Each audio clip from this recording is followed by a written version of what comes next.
And we have returned. Alright, let's see. So there is... One will be Maul the Writer, and the second will be Wingless Comics, and all should be great in the world. Welcome to the people that are watching this in the future. It is Lee from JuasoGraphics.com, and we're going to be interviewing the people from Wingless Comics today. Their entire journey is very interesting. I'm going to ask them questions about the beginning, the middle, and the end. And then I'm going to get into them dropping bars on people, and after they drop these bars, then we'll figure out what happens after that. Hello, Serene. Yes, what happened? I have another party. You have another party? At school. What? I don't know what that means. That means it's a good excuse to get snacks. Good.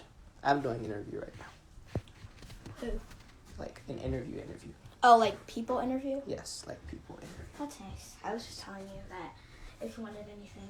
This is good. I want chips and hummus. Okay. I shall gladly take chips and hummus. What the heck? I thought this was a mini bonnet for a second. I was like... Never that. TV blocks are stupid, Noah. We live in the internet age. There's no point. Although, honestly, television should come back. Alright, so we're going to invite Maul the Writer. And we're going... Maul Writer. The Juaso graphics count. Alright, so we're going to go for Maul the Writer. There we are. And we're going to go for Wingless. There we are. Boom!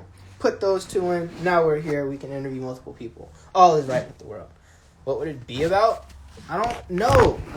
Okay, so we need short stories. We need more, like, all of our cartoons should be short stories. Telling long-form cartoons is stupid right now, especially for, like, short-term viewing because of people's attention spans and stuff. So as a result, I would have the action block would be focused on telling stories that are in the same world, but they're all decentralized. And as the days go by, you would see what unfolds in the world, like in the greater world, based on the stories of the interconnected characters. That's what I would have. And effectively, you set yourself up to create a little universe, and so people become more invested in the universe than doing individual characters, but of course they have their favorites, because everybody has favorites, because they're humans.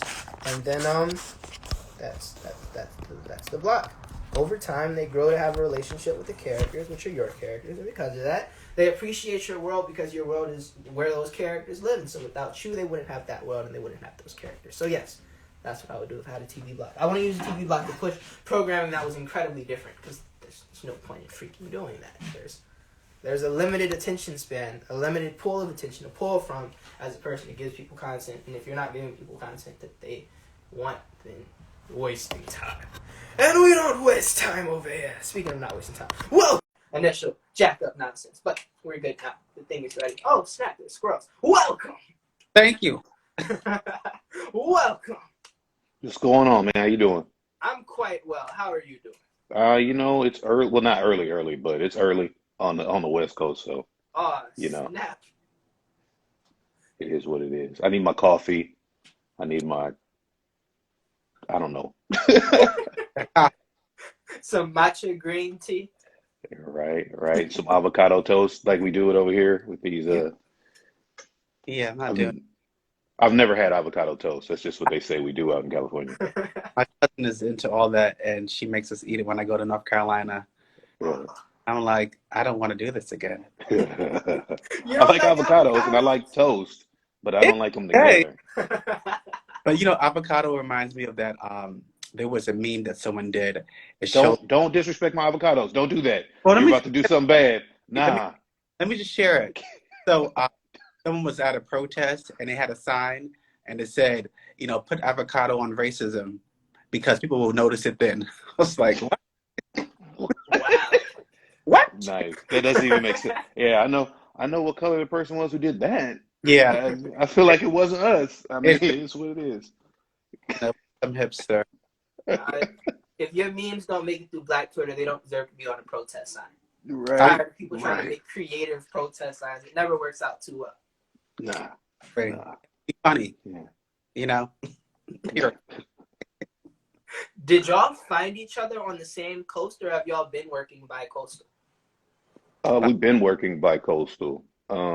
Honestly, man, we can't be on the same coast because we might destroy whatever state we're in together because we argue so much. Yeah. So he need to stay on the east, I'll stay on the west, and then the world will continue to grow. You know what I mean? Otherwise, destruction. Yeah, I can't stand him.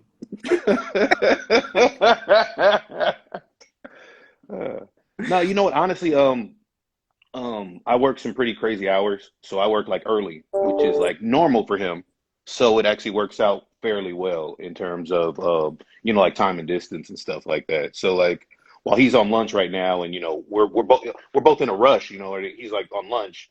I'm coming towards the end of my day and like my last break. So you know what I mean? Like we get these little times where we can kind of link up, and it kind of works. Oh, That's dope. Sarah Love said, "Do they care more about avocados than racism?" Yes, it's true. Yes, yes. How did y'all start working together? Or like, what was the first the project that made y'all start working together? Brian, Um, Well, one, we started arguing. That's how we met, arguing over comics and stuff. But the project that really interested me in Malachi's talents was his book. His book, Her, was really expressive. It was really very visual. And as I was reading it, like I got all the comic book vibes. And like I said, we started arguing with comics in the first place anyway. So I was like, well, why aren't you doing comics, bro? And he was basically like, well, I never really got the opportunity to do comics. And I was like, you got one now.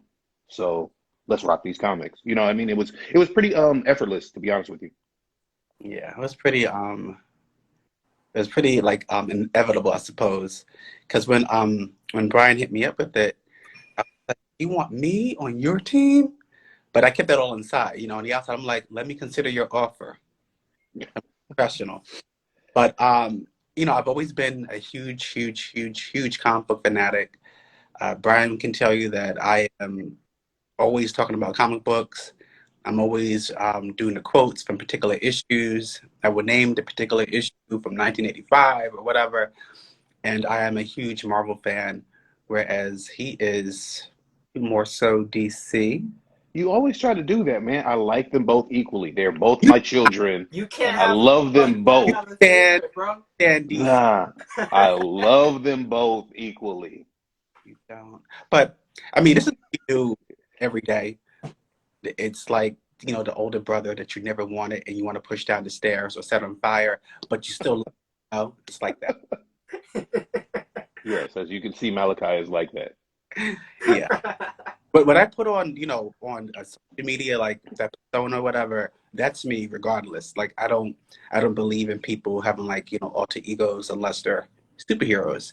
And I am not a superhero. You're not? I'm not. I know it's surprising, but I don't do that.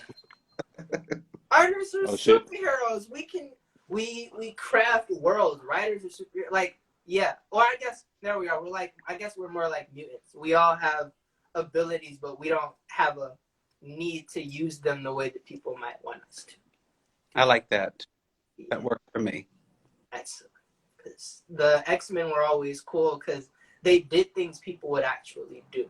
And I'm curious, like for y'all, how do y'all craft stories that either haven't been told or haven't been told the way that they should have, and what guides you in crafting these stories?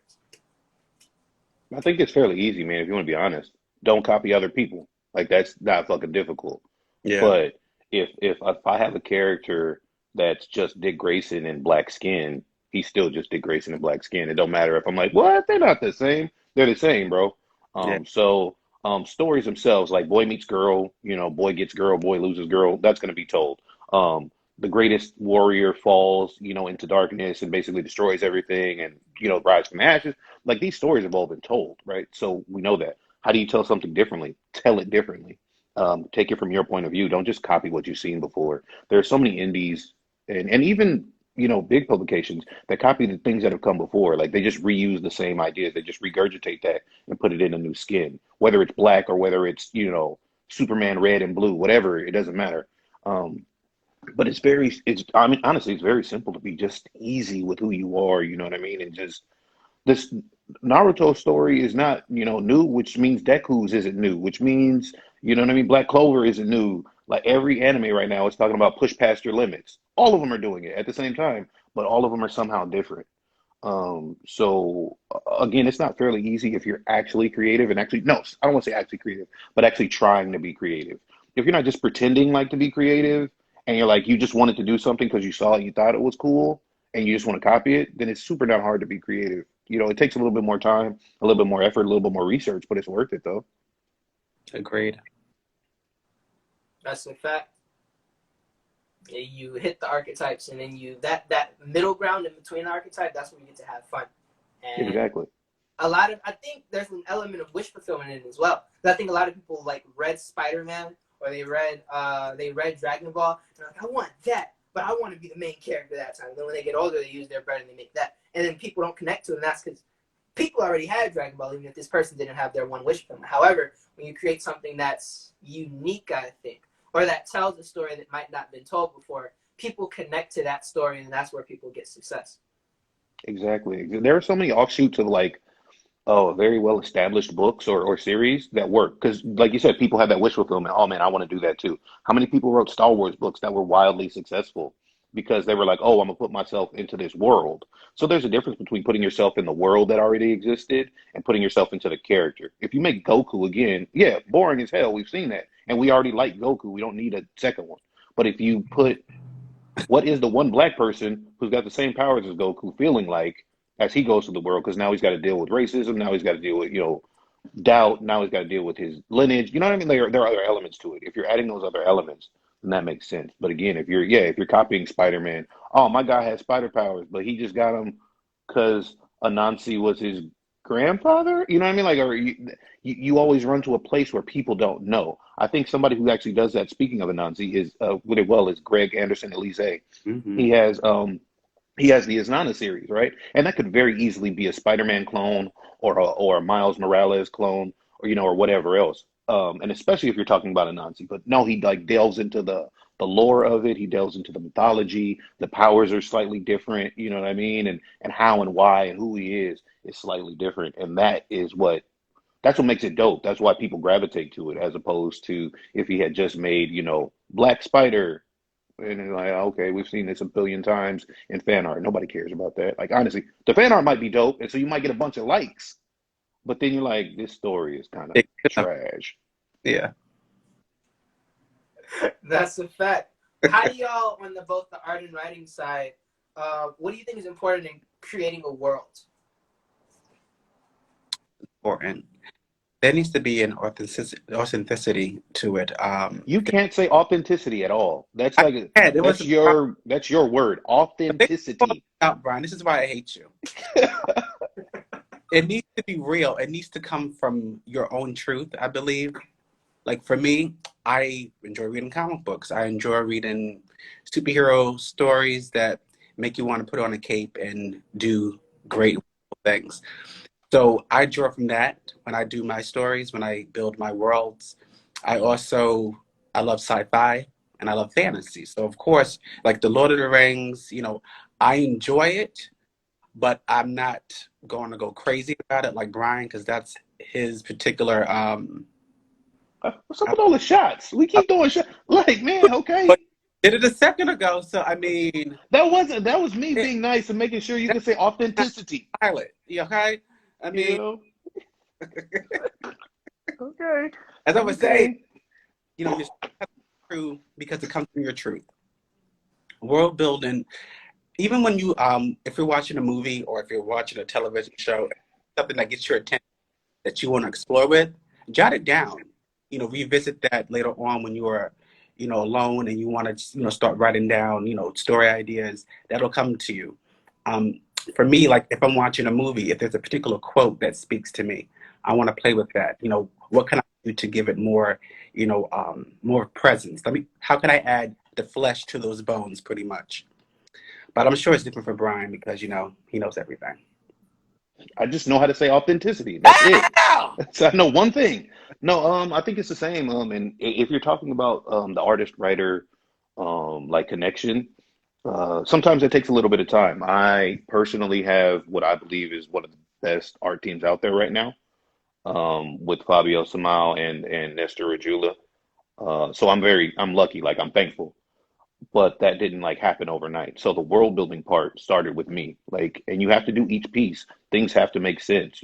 I mean, you can have all these crazy, wild, and random things, but you can't ground it in a book that's supposed to be kind of realistic.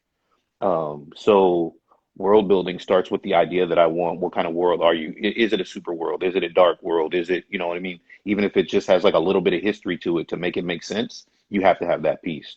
And then once you bring the artist in there, honestly, the artist has got to understand your vision, whoever the artist is. And if they have different ideas about your vision, then um, you have to agree on those ideas. Like you have, their ideas have to kind of be better. Hey, Fabio will turn in pages to me sometimes, and I saw it a different way, and he's done it his way, and I'm like, well, we're gonna go with what you said and not what I said. But it can't be an artist. There are times where I've had colorists that'll make color changes just for the simple fact of making color changes. No, that can't happen, right? If I say I want it blue and you paint it gold, bro, go back and do this blue, because that could be potentially part of the world and part of the story you're telling. So there's got to be that, I don't know, just that communication to be able to make that team, that part of the team work. It takes time, not overnight. You're gonna go through some changes, in terms of art direction and who you have on board. But it's a slow, gradual process, but it's one that you come to respect and appreciate. What are some of those changes and challenges that y'all learned from? Language barrier, big time. Mm. Sometimes that can be really, really difficult. It's no longer difficult, again, with the team that I have right now. And I know Malachi's his oncoming team, which we haven't fully announced yet for specific reasons, because it's kind of a dream, not kind of, it's a fucking dream team. So I know Malachi doesn't have those problems, and we've kind of ironed those pieces out. But the communication part, the next part about it is that we're all artists, we're all creatives, so everybody's sensitive. Everybody's sensitive as hell. If you say a creative or an artist idea isn't the best one ever, and they've turned it into you, like we get hurt, like in our hearts, like for real, you don't like this script, and we had to get over that part. Yeah. And Malachi and I still do it. Sometimes I'll throw him an idea, and I can tell the difference even if we're just texting in the response, like, oh well, that's cool. Wait, ninjas attacking? Are we good? Are we good? Are you all right, bro? Did you fall? I don't know what happened. Is he okay? Yeah, I hope so. Shit, the Hidden Leaf Village might have just come in, and so I want to make sure that he's all right. Whew. Get the mail. Got me scared for a moment. I was like, oh shit, we gotta, the Akatsuki up in here, bro. I was like, oh shit, we gotta go. It was just the mailman. Anytime I had to put down the machete so he wouldn't get scared. Yeah, I had my hands back and everything. I was ready to run, bro. I didn't know what was going on. Shit. It's fuck. What was it? I don't know. So some of those things, like you gotta iron it out, and you can tell when the people who you write with, the people on your team or whatever, aren't pleased. Your idea is not always the greatest. Like all of us think that our ideas are the greatest every single time they come out, but you got to be like calm enough to where even though you think it's the greatest, and even if you're gonna argue like, nah, it is the greatest idea, to like chill out just a little bit and be like, all right, well maybe it wasn't the greatest. Let's review it next time. You know what I mean? Like let's look at it a little bit more. And that ain't the easiest thing in the world to do as a creative person. Agreed. And don't forget, there's also the cultural difference as well. Oh yeah. That could also play, a factor in the communication. We do things a certain way where some in Europe doesn't. And if I'm telling you, okay, this is what I want to be done in this particular scene, like, well, I don't understand it. Can you please just do the scene? But again, you don't want to be a dick about it. And I know I have an issue with that at times, so gotta put in the filter. Oh, you're getting better. You're getting better. I am, because I used to be really, like cutthroat in the beginning. So, and that's something that I had to work on personally, because I'm told that I shoot from the hip, and I'm just very like, I guess you could say abrasive at times, because I know I can be, but just in dealing with people, even like speaking with Brian, as frequently as I do, I have to become aware of the consequences of my words, because it may be too sharp, it may be too blunt, and you don't want to offend anybody, at least not deliberately, unless they're asking for it. In most cases, they don't ask for it, but Brian kind of does sometimes. So. You just can't get over authenticity, can you? Get over it. You can't. It's okay, man. That's what's up, and I can understand that too. Because being an artist and working people is always weird, especially in America. Because with comic art, especially, comic art requires a team, whereas with manga, you can have one person do everything. Mm-hmm. And so what often happens in comic circles is you, through a process of trial and error, have to build a team between the writer, artist, and then the artist can be broken down into the inker, the colorist, and the penciler. And then on top of that, there's compositing everything, and then lettering everything on top of that, and then publishing. How did y'all freaking learn that? Or how long was it? How long did it take? What was the process like learning how to put all those pieces together? Publishing is probably the most difficult part. Art is art, right? So if you know a little bit about art, you can go on and kind of learn as you go, in certain respects. Again, I'm really lucky that I got an amazing art team. So Fabio handles one end of it, then Nestor does the coloring, and then Rune Makers does the letters, and that's not difficult. Compiling that, putting that in the PDFs, not too difficult. There are a lot of sites now that when you're going to submit Comic Wellspring, Kablam, like those kinds of things, they tell you exactly what the dimensions need to be. So they kind of take the guesswork out of it for you. So you can just resize like that. There's a lot of pieces because of social media, because of computers that have become easier, which I'm thankful for. So that's awesome. But the publishing is a side that you continue. You don't learn that and then like, oh, I got it now. Nah, dude, you're gonna continue learning with the publishing part. It never goes away.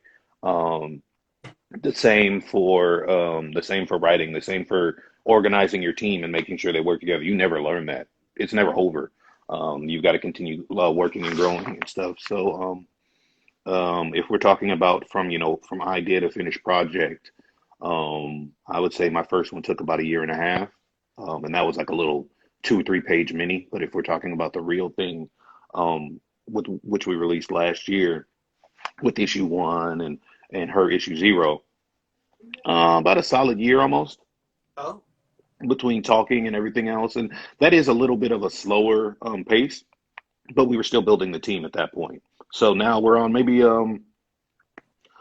between books, between a 3 and 6 month cycle, which I think is huh. pretty reasonable. Yeah, that's not bad at all. And it was asked, how heavy are the costs of creating one comic? Like, if you wanted to make a comic right now, how much would it cost to produce that one book? $5,000. Good God! What? No, it's actually honestly like realistically speaking, between $3,000 and $5,000, and that's on the low end. Yeah. Because keep in mind, Comics are not cheap. they have different rates, and you don't want a crappy artist. So if they want what $200 per page, and you got to. Yeah, Dang! So that's where the Kickstarter money goes. yeah. People just think it's like, oh yeah, you got all this. No, man, not at all. Again, if you're doing really extremely well, you're on the 3K level, and you're lucky if you're getting that and you're getting decent art, because likely you're not. Um, but yeah, easily like five, easily. It's not Comics are not like a money making endeavor. You don't get into comics because you're like, man, I found a gold mine. You Mm-mm. know, I'm gonna make bucks. No, that's not what it is. It's more for love. It's more for getting your stories out there. You can make money, so I'm not saying you don't, but you're not. It's not again. It's not a gold mine. You're not making it hand over fist Yeah. very, very easily. You do, like you said. Look at that penciler, inker, colorist, letters. You know what I mean? Like Yeah. that's 4 people. And so if you got 24 pages, let's say 24 pages times what? Even if all of them were 50, what is that? That's 1,000 a pop right there. You know what I mean? Like you're Yeah. hitting 1,000 if you're only paying each person out of those three 50. So that's $3,000 right there. And that's $50. Like how many times are you going to get people to do work for $50? You know what I mean? Like, and then you're talking about the writer, right? And even if you're the writer, now while you may not be paying yourself, because you're doing that so that you can get your own story out, you still got to account that in your budget. You still got to realize like, oh, hey man, I wrote X amount of pages for X amount of dollars per page throughout the year because you're a business now. Yeah. So you need to be accountable for that at the end of the year. And at the very least, write that off on your taxes. And at the very most, you've actually paid yourself, and you got to pay the taxes. You know what I mean? Like so it's not again, it's not a gold mine. It's not something that you just go into, and you're just instantly making thousands of dollars. And you can only sell a comic. It's hard to sell a comic for more than $5 to $10 a piece. You're at $10, people are looking at you kind of funny. Yeah, right. Um, So, but you can do the same for a print, which costs you maybe not even 1/10, damn near 1%. You can get a print done for $200, but then you can turn around and sell that print for $20 a pop. So comics themselves again are not like a super money making endeavor. Um, but but man, they're just rewarding and they're worth it. But it's not something easy. People people actually they just think that I don't know. They think it's easy and oh man, it only costs a few dollars. Nah, fam. how many could you buy with your stimulus? All of them. How long before you're going to profit? I guess it depends. That's the question Yeah. to ask. I think it depends on your business model. So for us, see, turning a profit and just getting out of the red are different. So we were out of the red within our first year. Yeah. Um, we had two releases last year, so we were out of the red. We're in the black now. But are we in the green? No. But in the black is again, man, you got to remember. And there's another thing people forget. This is still a business, so the first 2, 3 years of business are the hardest, and Yep. that's any business, right? But people don't think of comics as that because they're like, oh, I'm just doing comics. Yeah, for some people it's true. For us, it's not. For us, it's also business. So the first 2 to 3 years are the hardest. We're already in the black after the first year. So, I mean, things are looking up for us. We're trending upward, and at the very least, trending steady. So that's where we want to be. We're good with it. That's freaking amazing. Are y'all planning on hitting any cons either this year or next year? Once the Rona's gone, sure. You probably honestly won't see us until 2022. My personal plan is, I mean, because we you do need time for the virus to not Yeah. pass or whatever, but people to really deal with it. And the next one I'll probably be at is in February, Black Comics Day in San Diego. That's the convention that started my entire journey. So I'll be there again with Keith and Jones and those guys because it's an amazing con. And then we'll probably be off to the races after that. That's what's up. I need to build especially now, being able to do the things that are done. I need to build a calendar just with all the conventions. It already exists somewhere, like on a website, where it has all like the Black conventions or convention But period. and even in certain Facebook groups, they will have like a list of all the Black centric. I know that for BlurredCon, that's here on the East Coast, we have it in the DMV area. They still want to go ahead with an actual convention this summer, and I'm like, ew, why? Mhm. So why can't you just be virtual, like San Diego Con or whatever? But I won't be going to that one. Uh, I may return next year, but when we don't have to deal with this pandemic, it's a really a wonderful opportunity to network, to meet up with friends, to see what everybody else is doing. It's a great experience, even when you consider the people who don't like to bathe and go there with the and crotch rot and all that stuff. But aside from that, I love going to cons. Yeah, cons are freaking amazing. Especially being on the business side, the artist side, and the entertainer side. Like they're always a cool experience. I've heard of some wildness that occurs at Oh conventions. yeah, You have to protect it from these. Oh, you've experienced the wildness? there's people they go crazy there. The stories they have. It's all night, so it doesn't shut down at 10 o'clock. Like people have the little after parties, and I've heard such salacious things. Salacious things like what? Trains. I would say do not run and tell. We still need invites to these events. I have Okay, so attended. do not, Oh, do not, I heard some stories for real. Yeah. do not tell. Snap. If I go get a ticket and go next year. I'll Yeah. be 21 next year, so that's the move. But yeah, but on the business side of it, it's something that's I think necessary. If you are an artist or a creator, you need to be out there. You need to have your face out there. to push your brand, to get people, onto, what you're doing. And it's fun because I had the Black Authors Expo in Baltimore last year. And it was an amazing experience. Like, you see all these people who look like you who are doing similar things. It's pretty it's pretty amazing. So I'm hoping that, you know, next year we can be in a place where we could do that again. I think we will be. I definitely think we will be because the social intrigue is trending down. It's weird now watching people that normally couldn't be bothered outside are now looking for an excuse to go outside. And so I think when it's safe for them to go outside and congregate, even people that are generally antisocial like me will look for the excuses to. And also, much bread will be saved because luckily we haven't been spending it like we have. And so I think a lot of business bread will be going to small businesses. A lot of this bread will be going to entertainment, and a lot of new avenues for joining together will come out of it as well. I agree. We don't know what the heck movie theaters. I honestly think that like movie theaters are going to be considerably downscaled and like broken up into like smaller private screenings, but we'll have to see about that. Yeah, I'm in no rush to go to the movie.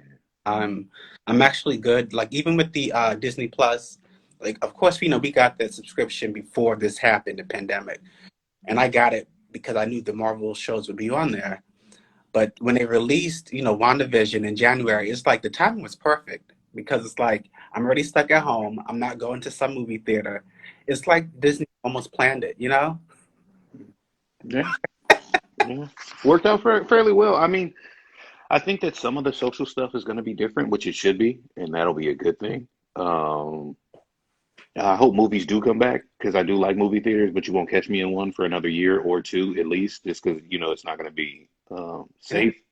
Also, most of us have 65, 70-inch TVs, bro. If you can't enjoy whatever show they're doing on that, like, come on, bro, you're really tripping. So, I think it'll be fine. And I think like last year, man, I think that con is gonna, I think they're gonna wait till the last minute and then they're gonna cancel it. They probably should. Yeah. Cons are for comic creators what concerts are for music artists. Like cons are where we really make our money. Yes. And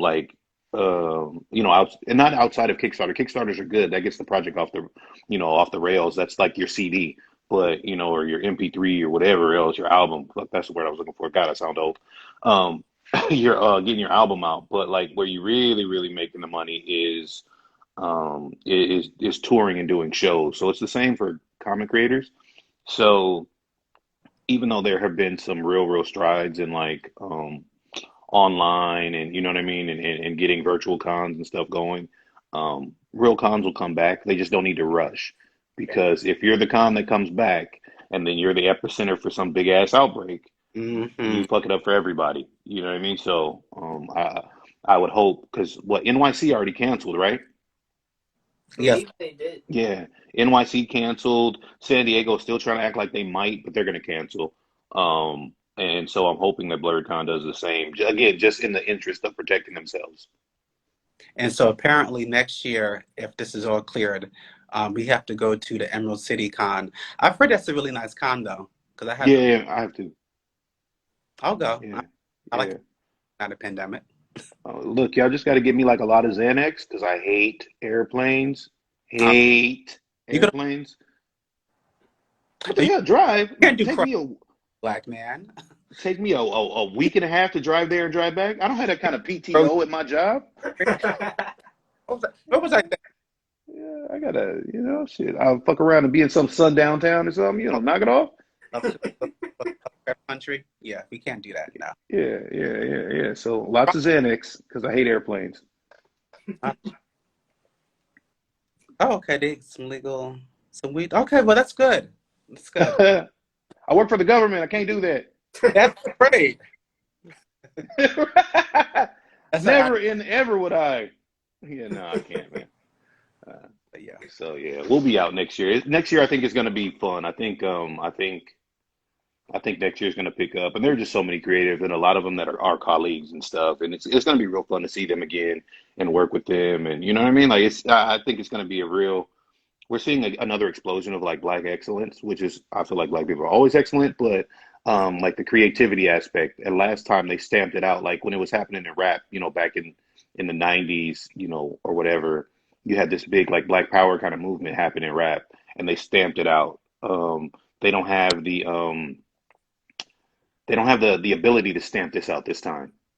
You know, like because you can be independent, because you can do what you want, because we can be who we want to be. They can't stop it on a mega level like they did last time. It's going to get out there and we're going to talk to people directly. So I love seeing that again. And that's just not us. That's music. That's everything. Like in a lot of ways, you know, that black creativity is just flourishing, and I love it. Absolutely. I asked one of my wise friends a long time ago if we were right now in a renaissance or in a bubble, and he told me a renaissance 3 years ago.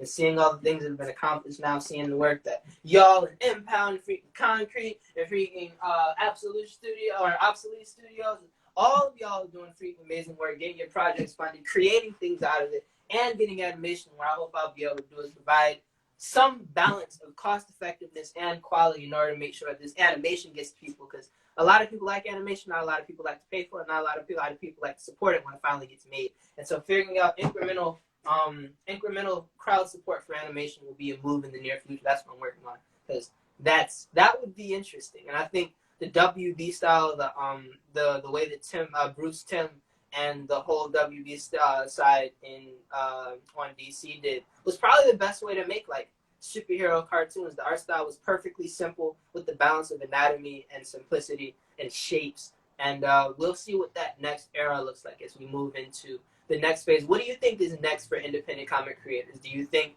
it'll be trade paperbacks? Do you think it'll be animation or live action movies? Because obviously there's companies that keep scouting y'all and keep saying stuff. So what do you think is the next step for Black indie creators right now?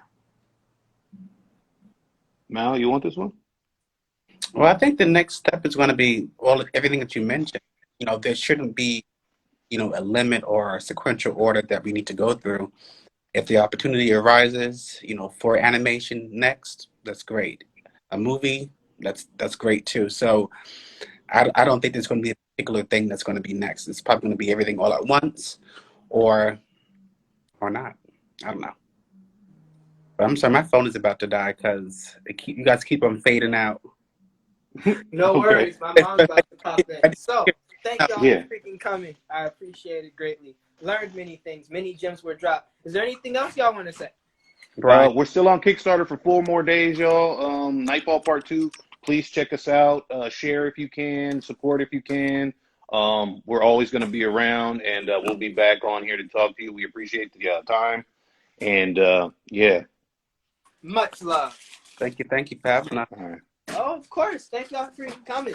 I'd love to talk to y'all in the future about certain hot take comic things, but I'll need my brother United Black Heroes on my side. Okay. Let's do it. Peace. All right. Have a good one. And take You care. too. Most definitely.